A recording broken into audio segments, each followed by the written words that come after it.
The US dollar is not a stable sense of value. It depreciates over time. And so what's happening, because so much dollars exist, the value of the dollar is going down rather than the dollar. So looking the value of everything should be going down because not the value of everything going down. No, I mean the value of all monetary assets of inflationary assets go down over time. Fiat money goes down over time, right? Bitcoin is deflationary in nature, and therefore the value goes up over time. Right, which is what. So you need both instruments. So take it this point. If Bitcoin is deflationary and it's rare, I only want to leverage it. I don't want to part with it. I don't want any financial institution to hold it on my behalf. I want to keep whatever I have. Totally. Right? Totally. So when it comes down, if I say, hey, you know what? I see $100,000 investment I want to get in. I don't want to sell off my Bitcoin because I know in a couple of months it'll go up in value. But can I leverage it to get a loan or whatever the case may be, and I'll use that fiat money to make the investment? And it should be that. So for me, I look at the dollar like I look at the inch, like I look at the centimeter, like I look at the millimeter. It is a measurement. It's true. It is a measurement. My point was only that it's shrinking. The measurement is shrinking, okay?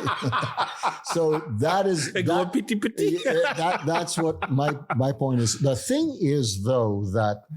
And we're getting a little off topic, but the point I'm trying to make is that the traditional financial system cannot afford to have the US dollar replaced as the world reserve currency by Bitcoin.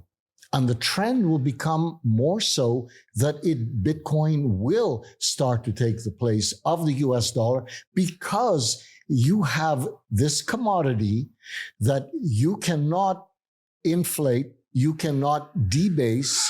There will only ever be 21 million of them. And of course, we know that many of them already lost or wallet addresses are lost. So maybe 4 million are unretrievable, which makes the remaining even more valuable. We're at 19 million Bitcoins in existence now.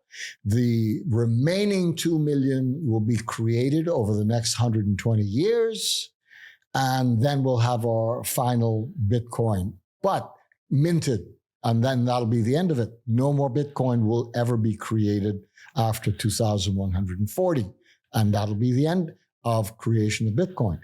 So the point is that we, at the moment, might have 15 million Bitcoins that are accessible. There may be another 2 million in the next 120 years added to that.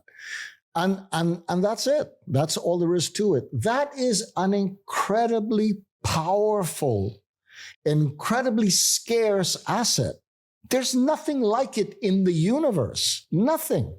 That makes it an incredibly strong candidate for long-term, I'm talking 20 years, as world reserve currency status. Okay, now I understand. Okay, when you put it like that, I understand why it is a threat, right? But, and here's the but, nothing lasts forever. Granted. Nothing lasts forever.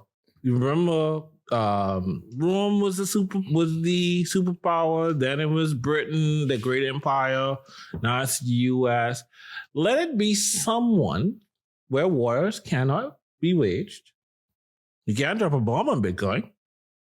And it brings stability. You still have your instrument. So the US dollar is still valued within the territories that will take it, the continental United States, the Caribbean, Latin America, and then just for trade, hey, we trade.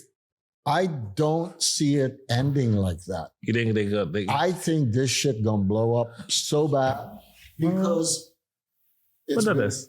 I don't know. I lost something. You lost something? Yeah, you're back. I mean, I'm back. Yep. Yeah, boy. So that's the Bitcoin talking. it is the U.S. dollar is a house of cards, simply because we're now looking at almost 160% debt over GDP, or close to that, 167, something like that, right? And we are now getting to the point where servicing debt is costing the taxpayers more trillions of dollars, right? And so at some point it becomes unsustainable. At some point, look what Fitch just did. Downgraded the U.S. Treasuries from AAA to AA plus, right? Okay, that is a shot across the bow right there. Okay. When I saw that, because I was talking to someone and they said it, and I was like, no, they didn't. Yeah, they did. Yeah, they did. And so for the first time, we're seeing people standing up and actually saying, hey, the emperor's got no clothes. You know? And this is what the United States is. Yes, it's very powerful economy. Yes, it's very powerful military, but it is based on one thing and one thing only. That might can only survive if the US dollar is the world reserve currency, so that you can print with impunity. But the printing and impunities would have it at risk of losing its.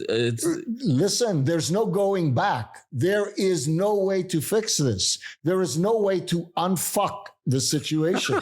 Excuse me. No, man. There has to be. No, there isn't. So you're trying to say there's no way. No, you cannot go back. You cannot fix this problem anymore. So you just have to print, stop, interest, bring it down, print. Print. The only way is to continue printing. That's it. That's the only way to keep. It's unsustainable. I need to hurry up and get my key. I just need to get my key. I need a fishing rod and a boat.